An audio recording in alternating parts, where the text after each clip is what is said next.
आपल्या सर्वांचे जनालय एक्सप्रेस मराठी वृत्तवाहिनी शुभकार्यात स्वागत आहे। जनसेवेचा व्रत हाती घेऊन आली हो घरोघरी आपली वृत्तवाहिनी जनालय एक्सप्रेसची चलत भरारी। चला तर मग पाहूयात आजच्या ठळक घडामोडी। आणि ठाणे जिल्ह्याला विशेष मुख्यमंत्री मोदी ठाणे जिल्ह्याचे असल्यामुळे फार भरीव निधी विकासाचा प्रत्येक क्षेत्रामध्ये आपल्याला दिलेला बघायला मिळेल आणि म्हणून ह्या सगळ्या गोष्टींची जनतेला जाणीव आहे। म्हणून जनता पुन्हा एकदा देशाचे प्रधानमंत्री नरेंद्र मोदी यांना करण्यासाठी मोदीजींनी जो संकल्प केलेला आहे आपली बार 400 पार फिर एक बार मोदी सरकार या संकल्पाला सिद्धीस नेण्यासाठी आपल्या या लोकसभा क्षेत्रातील आणि महाराष्ट्रातील आणि देशातील जनता ही कटिबद्ध झालेली आहे। गेल्या निवडणूक 20 तारखेपर्यंत आपल्याकडच्यासाठी मी बोलतो, बाकी अजून 2 टप्पे शिल्लक आहे। 20 तारखेपर्यंत असंच भारवलेलं वातावरण ठेवण्याच्यासाठी कार्यकर्त्यांना प्रोत्साहन देणं, कार्यकर्त्यांना टेक्निक देणं काम करण्याची आणि कशा पद्धतीने मतदानाचं पर्सेंटेज वाढवणं याच्यासाठी ते मार्गदर्शन करतात। मला आपल्यालाही विनंती करायची आहे, आपण कोणाला मत द्या हे सांगू करणार आहोत आणि बाबासाहेबांनी आपल्याला जो मूलभूत अधिकार मतदानाचा दिलेला आहे आव्हान करावं मतदान करण्याचे, जेणेकरून मत सरकार पुन्हा एकदा आणायचं आहे तसं डबल उत्साहाने कार्यकर्ते हे कामाला लागतील।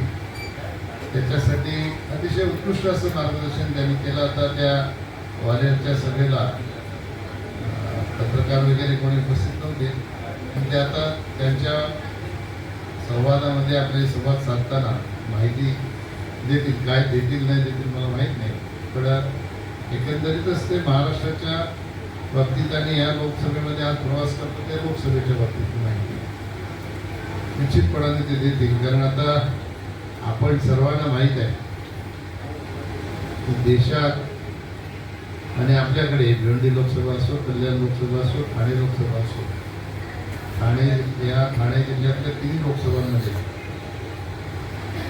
महायुतीच्या माध्यमातून वातावरण हे मोदीमय झालेलं आहे आणि हे कोणी नाकारू शकत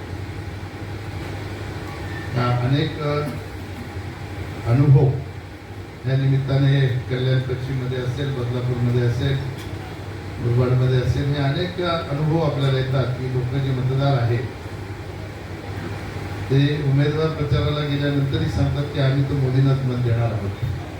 गुजरात का प्रभारी था और दुनिया की जो सबसे बड़ी पार्टी जब सदस्यता अभियान में बनी तो उस सदस्यता अभियान का मैं नेशनल कन्वीनर था, प्रभारी था माननीय अमित शाह जी के नेतृत्व में। यूपी में डिप्टी सीएम और 3 बार यूथ का प्रदेश का अध्यक्ष रहा यूपी का। अब सबके 2 बार महापौर रहा हूँ 11 साल तक। मुझे संगठन का अवसर मिला है और मैं कह सकता हूँ कि चाहे वो तमिलनाडु हो, तेलंगाना हो, कर्नाटका हो, गुजरात या महाराष्ट्र हो, पूरे देश में मोदी मैजिक का प्रभाव है। और महाराष्ट्र में मैं समझता हूँ कि जिस प्रकार से हमारे उत्तर प्रदेश में एक शब्द आता है बयार, मोदी लहर आज पूरे महाराष्ट्र में चल रही है। प्रचार चल रहा है महायुति का महाराष्ट्र में क्या कहते मैं समझता हूँ महाराष्ट्र में राष्ट्रवादी और परिवारवादी ताकतों के बीच में चुनाव हो रहा है और महाराष्ट्र में मोदी मैजिक चढ़कर बोल रहा है और शायद पूरे महाराष्ट्र के हर डिस्ट्रिक्ट का ये माहौल है, वातावरण है कि जनता चुनाव लड़ रही है, पॉलिटिकल पार्टी चुनाव नहीं लड़ रहे हैं और इस चुनाव की बागडोर जनता के हाथों में है। आज जहाँ जहाँ प्रथम चरण के चुनाव थे वहाँ जो सभाएं हुई हमारे नेताओं की, हम लोगों ने जितनी उम्मीद करी थी खुद से उसकी दोगुनी भीड़ आई है। इस बात का परिचायक है कि इस बार चुनाव में मोदी लहर जिसको कहते हैं कि मोदी मैजिक है पूरे महाराष्ट्र में नहीं पूरे देश में, और उसके चलते महाराष्ट्र में अगर कोई विपक्ष एक भी सीट जीत जाए तो ये शायद विपक्ष की सबसे बड़ी उपलब्धि होगी। विपक्ष की नकारात्मक सोच है। विपक्ष मोदी विरोध के आधार पर उनको अपशब्द कह के, जैसे संजय राउत बोलते हैं कि श्री अमित शाह जी और मोदी जी को कहते हैं कि विनाशकारी है।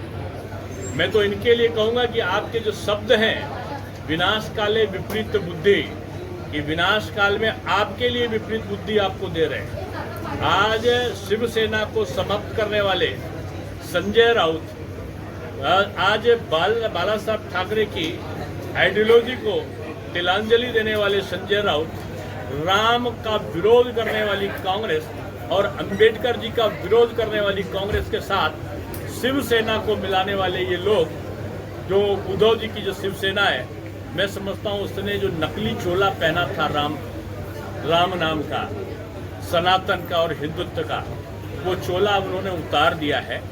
और मैं कह सकता हूँ कि चुनाव में भारतीय जनता पार्टी के प्रत्याशी और उनके जो मित्र पक्ष हैं, उनके प्रत्याशियों के संबंध में एक बड़ी सकारात्मक जो सोच है वो जनता की है।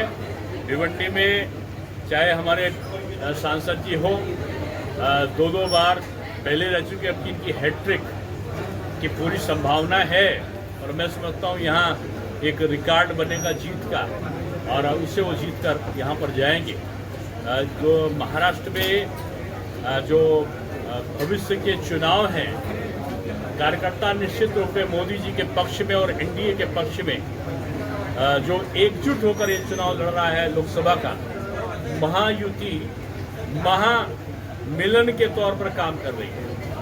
और जो महाअघाड़ी है उससे जनता भी अघा चुकी है, और जनता के साथ साथ ये दल, इनमें न तो दिल मिला है और न इनकी आइडियोलॉजी मिली है। बीजेपी और उनके समर्थित दलों में हमारी आइडियोलॉजी भी मिली है और हमारे दलों का मिल भी हुआ है। कि राज ठाकरे साहब वास्तविक परिप्रेक्ष्य में पूज्य बाला साहब ठाकरे जी के साथ में रहे हैं और बाला साहब की वो आइडियोलॉजी को जानते हैं। और राज ठाकरे साहब ने स्वयं भी कहा है, और ये वास्तविकता है, कि आज बाला साहब जी के जो सिद्धांत थे उनको आज बीजेपी पूरा कर रही है, मोदी साहब पूरा कर रहे हैं। और उन्होंने मन से जो समर्थन दिया है मोदी जी को, मैं मन से उनका धन्यवाद देता हूँ। सीटें उनको मिलेंगी विपक्ष को कि उनका नेता प्रतिपक्ष की जो संख्या है वो पूरी नहीं होती। परिवार के जो नेता है एनडीए, जो परिवार के लिए ही सोच रहे, ऐसे आपने थोड़ी देर पहले कहा था कि सुप्रिया सुले के लिए शरद पवार सोच रहे हैं और उद्धव ठाकरे, आदित्य ठाकरे के लिए सोच रहे हैं। क्या कहना चाहोगे कि आपकी लड़ाई किसके साथ है? मैं समझता हूँ इनकी लड़ाई आपस में है।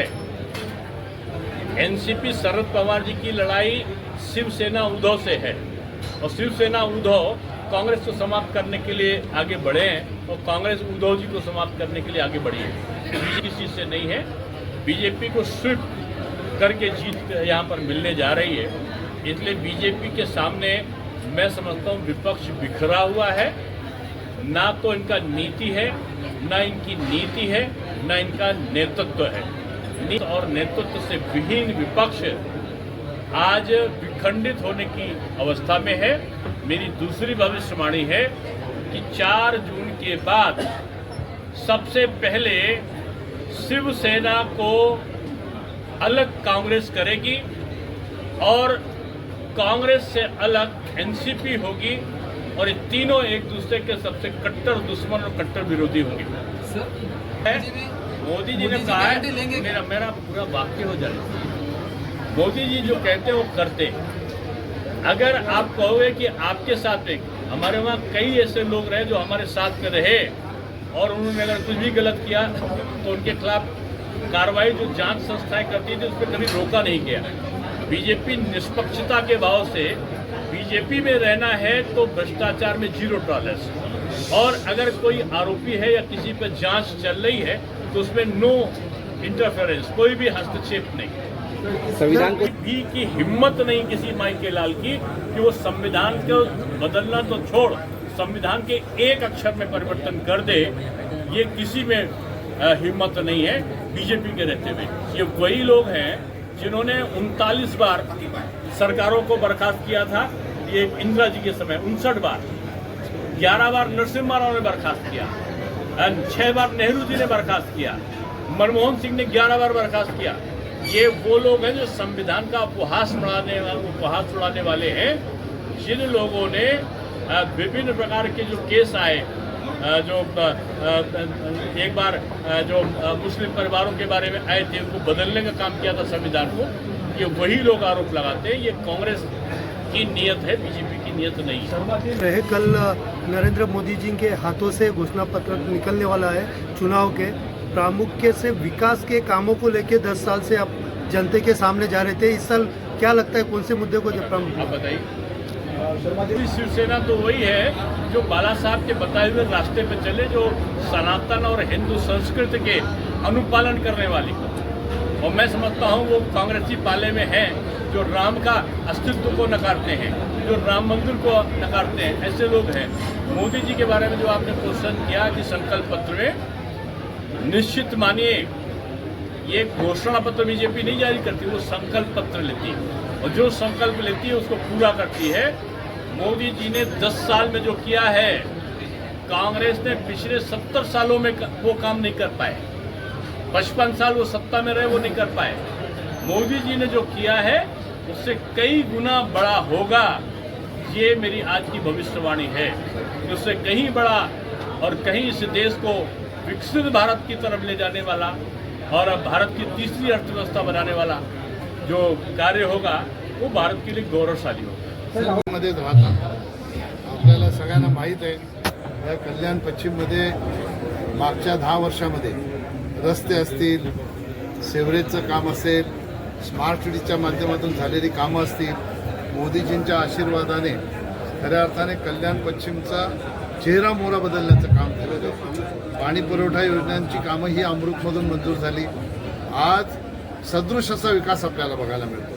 तुम्ही रेल्वे स्टेशनला गेले तर रेल्वे स्टेशनला सॅटिंगचं काम स्मार्ट सिटीमधून सुरू आहे। पार्किंग प्लाझा त्याचं लोकार्पण झालेलं आहे। सिटी पार्क तुम्ही बघायला गेले तर सिटी पार्क असं महाराष्ट्रामध्ये कुठल्याच शहरामध्ये नाही, अशा प्रकारचं सिटी पार्क हे कल्याण शहरामध्ये झालेलं आहे। CCTV कॅमेऱ्याने सज्ज असं कल्याण शहर आपल्याला बघायला मिळतं। खडकपाड्याचा एक स्मार्ट रोड, हे स्मार्ट सिटीच्या माध्यमातून केंद्र सरकारच्या माध्यमातून भरीव निधी आणून या कल्याण शहराचा विकास झालेला आहे। MMRDच्या माध्यमातून तत्कालीन मुख्यमंत्री आदरणीय देवेंद्रजी यांनी जवळजवळ 60-65 कोटी रुपये रस्त्यांच्या कामासाठी दिले। रिंग रोड आपण जो बघता 1200 कोटी रुपयाचा रिंग रोडचं काम या ठिकाणी झालेलं आहे। दुर्गाडीचा ब्रिज हे आपण बघताय, ह्या बॉटलनेक तयार झाला होता। 14ला जेव्हा ते प्रचाराला आले तेव्हा त्यांना बाईकवर यावं लागलं होतं, आणि त्यानंतर त्यांनी मुख्यमंत्री झाल्यानंतर पहिल्यांदा दुर्गाडीचा ब्रिज 8 लेन करण्याचं काम केलं। समोर दुर्गाडीवर तुम्ही गेले की नवल गॅलरी जी आहे ती आपल्याला बघायला मिळते। हे कल्याण शहर हे ज्याचं डोळे खराब असतील ना त्यालाच दिसू शकत नाही विकास आहे। हे त्याने आधी आपला चष्मा बदलावा। ज्यांनी कोणी हे वक्तव्य केलंय त्याला खरं तर आपल्यालाच माझी विनंती आहे की आपण नेऊन दाखवलं पाहिजे, हाताला धरून चला आम्ही दाखवतो विकास झालेला।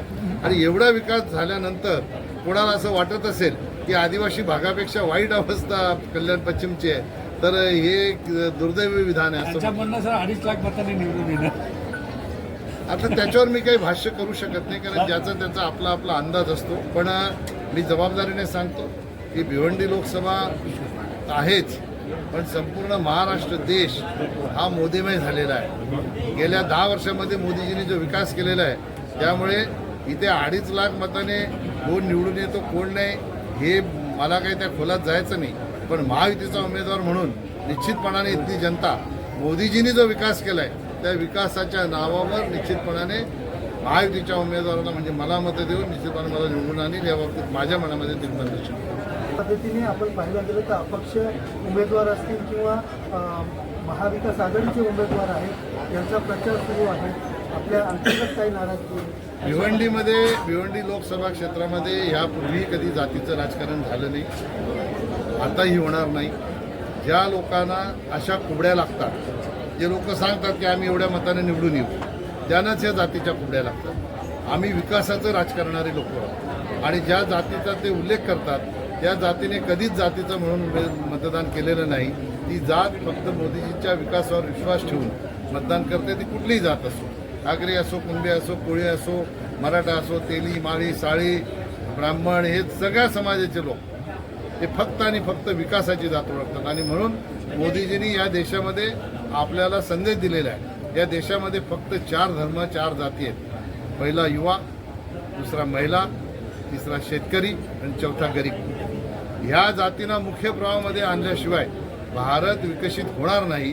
म्हणून विकसित भारताची संकल्पना करताना ह्या 4 घटकांना मुख्य धारेमध्ये आणून त्यांचा विकास कसा करायचा ह्याच्यासाठी मोदीजींनी संकल्प केलेला आहे.